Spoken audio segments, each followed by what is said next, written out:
Iran ও ইসরায়েলের মধ্যে চলমান উত্তেজনা নতুন মাত্রা পেয়েছে।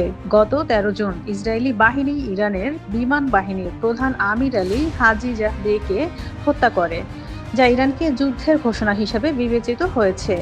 ইরান এই হত্যাকাণ্ডের প্রতিশোধ নিতে ১৪ জুন ইসরায়েলের বিভিন্ন শহরে ১৫০টিরও বেশি ব্যালিস্টিক ক্ষেপণাস্ত্র নিক্ষেপ করে।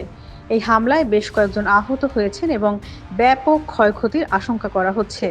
ইরানের সর্বোচ্চ নেতা আয়াতুল্লাহ আলী খামেনি এই হামলার সমর্থন জানিয়ে বলেন, ইরান তার প্রতিরক্ষার অধিকার প্রয়োগ করেছে।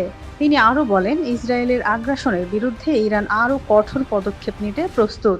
এদিকে ইসরায়েলের প্রধানমন্ত্রী বেনিয়ামিন নেতানিয়াহু ইরানের এই হামলার কঠোর প্রক্রিয়ায় জানিয়ে বলেন, যতদিন পর্যন্ত ইরান তার আগ্রাসন বন্ধ না করবে ততদিন পর্যন্ত ইসরায়েলের প্রতিরক্ষা অভিযান চলবে।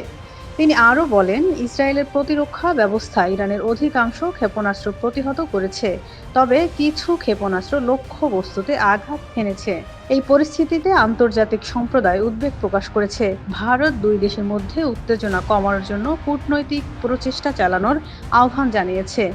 জাতিসংঘ শান্তি প্রতিষ্ঠার জন্য উভয় পক্ষকে সংযম প্রদর্শনের অনুরোধ করেছে।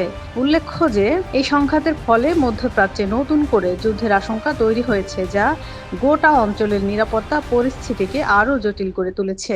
শায়লা শারমিন রিমা।